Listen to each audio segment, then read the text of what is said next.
Bom, então, dando seguimento ao nosso primeiro momento, nós falávamos a respeito do mercado monetário, né? Que a oferta e a demanda por moeda determinam a taxa de juros no mercado monetário, e a qual afetará a produção e os preços e os investimentos externos. Deixa eu fechar o áudio aqui, que tem gente aí com o áudio aberto. Boa. Então, vamos lá. E a igualdade entre a oferta e a demanda por moeda traz o equilíbrio a esse mercado. Bom, falávamos sobre isso na primeira aula, no primeiro momento, né? Vamos lá, dando continuidade. Mercado de títulos, diretamente ligado ao mercado monetário, onde a transferência de recursos dos agentes econômicos superavitários para os deficitários ocorre por meio de títulos, e o equilíbrio ocorre quando a oferta e a demanda de títulos públicos se igualam. Ou seja, temos dois tipos de empresa. Tem uma empresa que é superavitária, que ela chama, que apresenta superávit, e temos outra empresa que ela apresenta um déficit, ou seja, ela está devendo ao governo federal, aos governos, tem dívidas ativas, né, no caso. E existem empresas que não têm dívidas ativas e compram, na verdade, esses papéis, que são os títulos do mercado, do governo federal, dos governos que servem como pagamento de ativos, a respeito para pagamento de impostos, alguma coisa assim. Então, o que acontece? As empresas que são superavitárias... Oi, sim, estou lhe ouvindo. Tem até um nome, né, para esse título que eles compram do governo, é o nome de um papel, alguma coisa assim. Exatamente, é isso mesmo. Tinha uma atividade a respeito disso que eu fiz, esqueci o nome também. Tem um nomezinho que se dá a esse tipo de papel, mas é um título que ele realmente vale dinheiro no mercado, mas somente voltado a quem tem dívidas no governo. As empresas compram esses títulos para poder pagarem suas dívidas ativas, são dívidas ativas da União.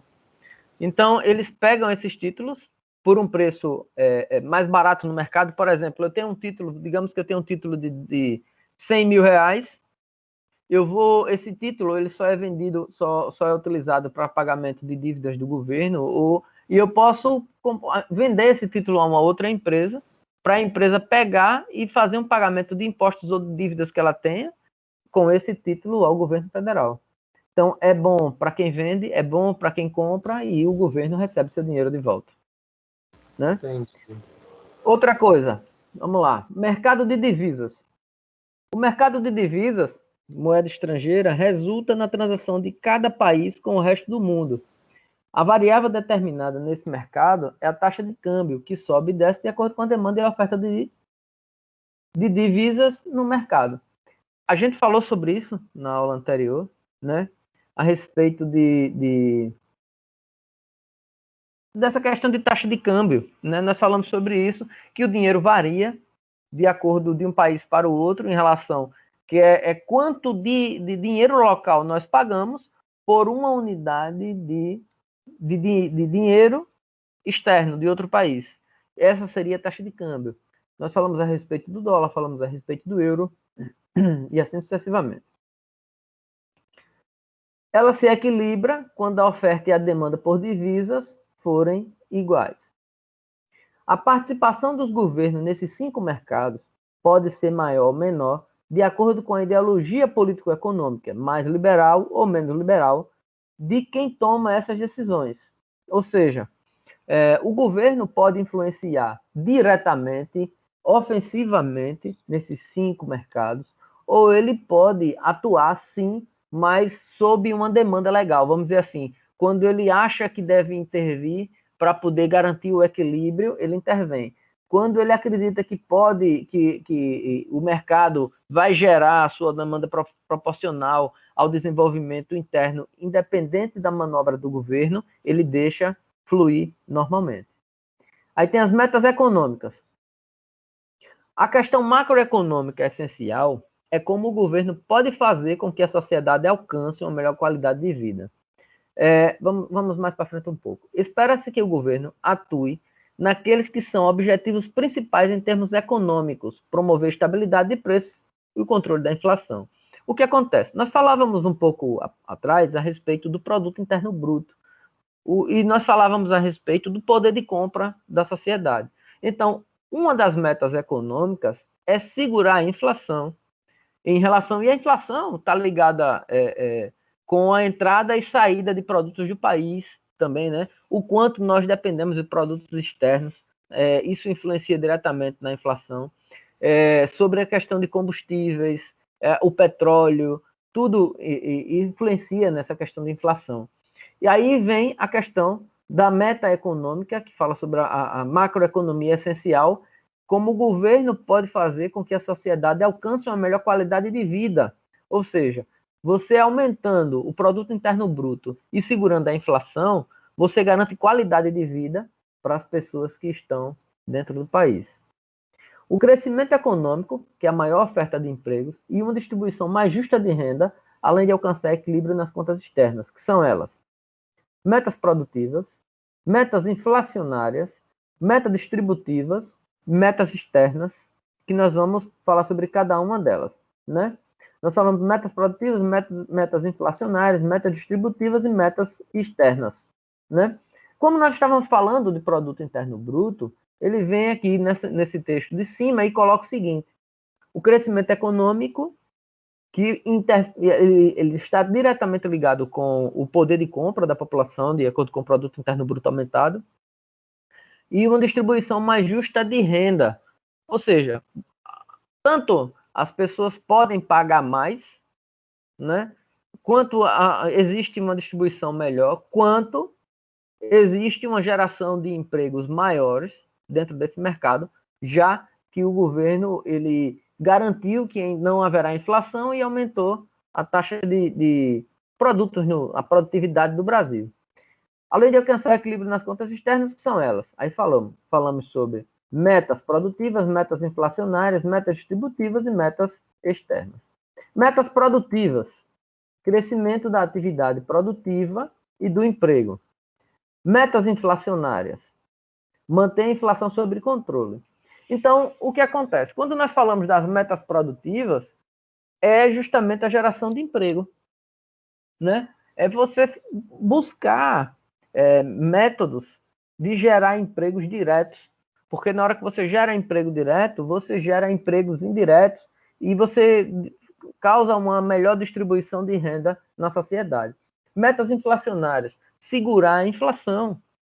Está diretamente ligado também o preço do combustível, está diretamente ligado à taxa de divisas, ou seja, do dinheiro que entra no Brasil, de quanto o Brasil bota para fora de dinheiro estrangeiro, como nós falávamos na aula anterior, a respeito da entrada e saída de dólares do país, né? O governo compra ou o governo vende para poder segurar a moeda estrangeira dentro do país.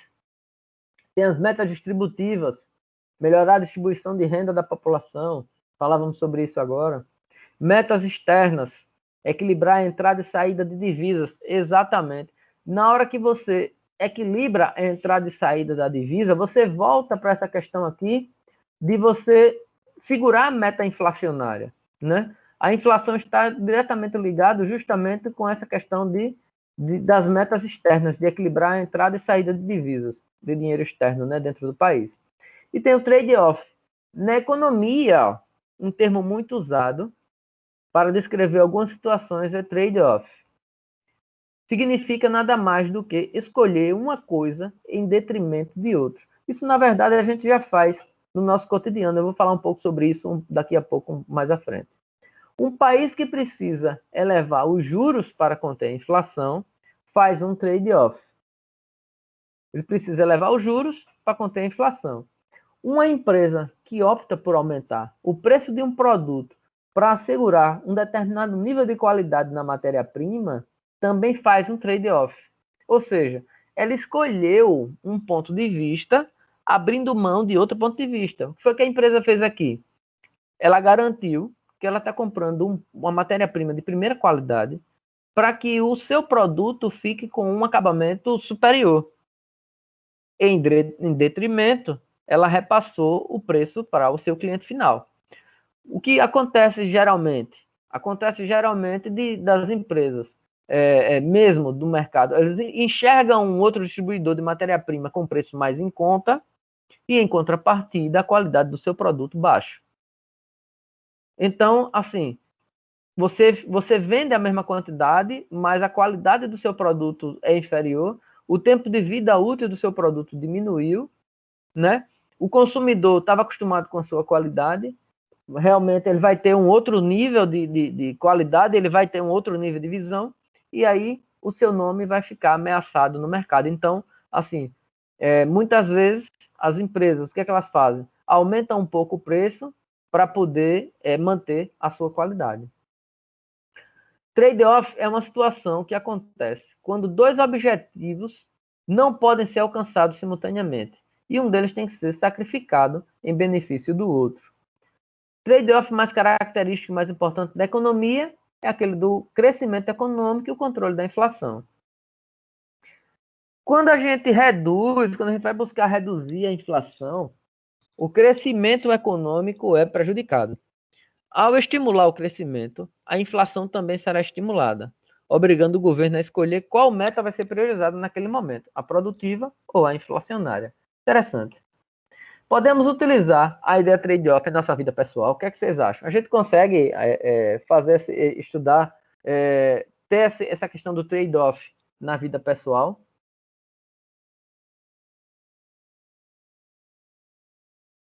Vamos lá.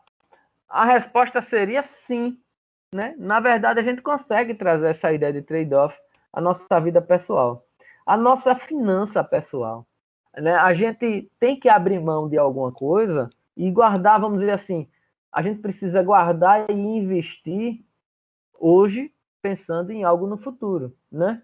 Para se ter dinheiro no futuro, é preciso deixar alguma coisa de lado no presente. Fazer investimentos hoje, né?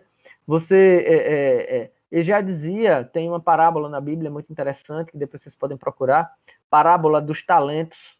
É interessante. Às vezes, você precisa se arriscar realmente para poder ter ganhos reais. Eu não digo arriscar sem ter segurança, mas muitas vezes você, por medo de arriscar, você continua mantendo a sua mesma quantidade. Procurem lá, é bem interessante. Parábola dos talentos. É interessante. Por exemplo, mudar de um restaurante que você almoça diariamente por R$ 30 para um que tenha comida boa também, mas que custe R$ 20. Por semana, você economizaria R$ 50. Por mês, você economizaria R$ 200. É top, é muito legal. Como é que você economiza R$ 200 por mês com uma simples ação dessa? R$ 200 por mês é uma conta de energia. R$ 200 por mês você consegue pagar uma academia. R$ 200 por mês você consegue ter um outro produto, uma outra qualidade de vida. Então, por uma simples ação, você consegue fazer uma economia. Você consegue guardar isso para uma poupança, para você fazer um investimento mais na frente, né? E assim sucessivamente. Ao longo de um ano, né? Ao longo de 6 meses, você vai ter R$ 1.200, ou você vai ter 200 vezes 6 dá 1.200, né?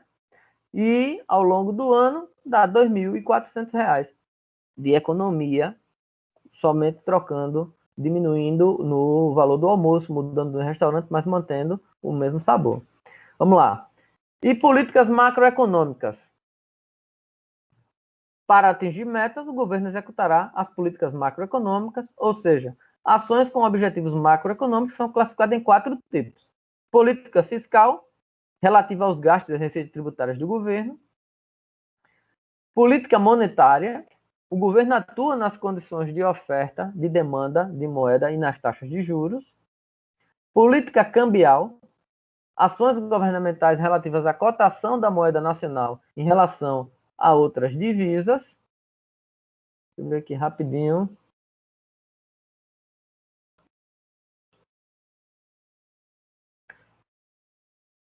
Política de rendas, ações diretas do governo para reduzir desigualdades de renda.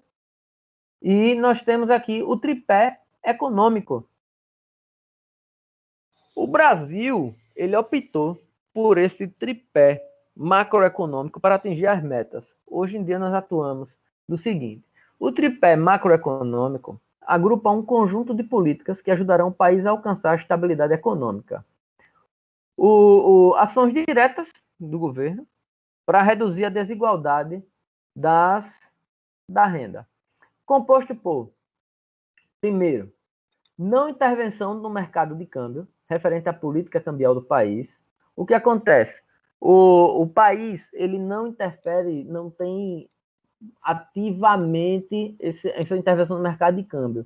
Ele, na verdade, ele atua na hora da necessidade. Manutenção da disciplina fiscal, referente à política fiscal do país. E a outra, estabelecimento de metas de inflação, refere-se à política monetária do país. Então, ele tem essas três bases, é o tripé econômico, tem não intervenção no mercado de câmbio, manutenção da disciplina fiscal, estabelecimento de metas de inflação, para poder se estabelecer o equilíbrio econômico brasileiro. Tripé macroeconômico, desde 1999, para atingir suas metas macroeconômicas, a política brasileira, três premissas fundamentais: câmbio flutuante, política fiscal e metas de inflação, que nós falamos agora. Câmbio flutuante. O valor da taxa de câmbio depende das forças de oferta e demanda do mercado de divisas, o que traz um controle dinâmico sobre a balança de pagamentos. O que acontece? O Brasil ele optou dessa forma porque quando ele tem o controle da taxa de câmbio, ele evita a saída e a entrada ofensiva de divisas.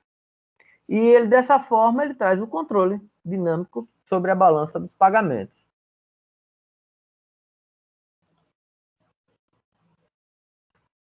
Política fiscal. Na política fiscal, tem o objetivo de obter superávites primários, sinalizando que o governo tem condições e está comprometido com honrar seus compromissos financeiros. Bom, o país mostrando que ele tem a condição de pagar os seus débitos, ele tem condições de se manter entre os países que existe a Segurança Brasil, né? Não sei se vocês já ouviram falar, mas existe a Segurança Brasil. O que seria a Segurança Brasil? A Segurança Brasil é o que o país demonstra de que ele é seguro para que os investidores externos venham investir no país. Né? Acreditem que o Brasil consegue ter uma segurança, uma economia estável. É o quanto o país tem de economia estável, aparentemente, isso de forma para o mercado exterior, para garantir investimentos para o país. Né? Então, quando ele fala aqui da política fiscal com o objetivo de obter superávites primários, sinaliza que o governo tem condições e está comprometido em honrar com seus compromissos financeiros. Então, se o Brasil honra com seus compromissos financeiros e aumenta a questão interna, de segurança interna da economia, atrai investidores externos para o Brasil. E metas de inflação.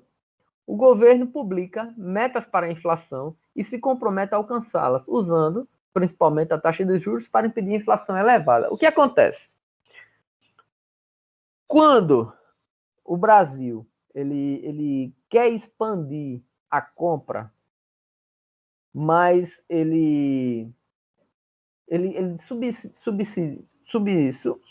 subsidia um fator dentro das empresas, ele abate alguns impostos, arca com essa responsabilidade e abaixa a taxa de juros para que os produtos sejam vendidos parcelados. Então, o mercado gira, o dinheiro gira, tudo gira, mas o governo deixa de receber esse dinheiro. E a gente continua pagando os seus impostos. Então, o que acontece? Quando o Brasil eleva a inflação por conta dessa compra demasiada, ele aumenta a taxa de juros. E na hora que ele aumenta a taxa de juros, o povo deixa de comprar. Porque termina aquela história. Você compra um, paga dois, né? Por conta da taxa de juros. Então, na hora que a taxa de juros sobe, o brasileiro deixa de comprar. Na hora que ele deixa de comprar, o produto para de vender, a inflação cai. Porque a procura já não está condizente com a demanda, ele já procura o equilíbrio novamente. E assim faz essa questão de controle da inflação através da taxa de juros. E aí, pessoal, alguma dúvida, alguma coisa? Tá tudo certinho? Como é que vocês estão até agora? Tudo tranquilo? Senhores? De boa, professor. Tranquilo. Boa. Então, eu deixo para vocês aqui agora uma mensagem. Deixa eu botar ela aqui para a gente poder acompanhar. Um pássaro sentado em uma árvore nunca tem medo que o galho quebre, porque a sua confiança não está no galho, mas sim nas suas próprias asas. Eu deixo essa mensagem de acordo com o que nós vimos hoje. Nós falamos sobre economia, nós falamos sobre balanço monetário, falamos sobre se arriscar em investimentos. Então é justamente isso. Na verdade, você não tem que ter medo de um oscilante, de alguma coisa assim. Você tem que se garantir. É você quem tem que fazer o seu melhor. Então, aqui, um pássaro sentado em uma árvore nunca tem medo de o galho quebre, porque a sua confiança não está no galho, e sim nas suas próprias asas, porque ele sabe voar. Sempre acredite em você. Tranquilo, pessoal? Deixa eu interromper aqui a gravação para que a gente possa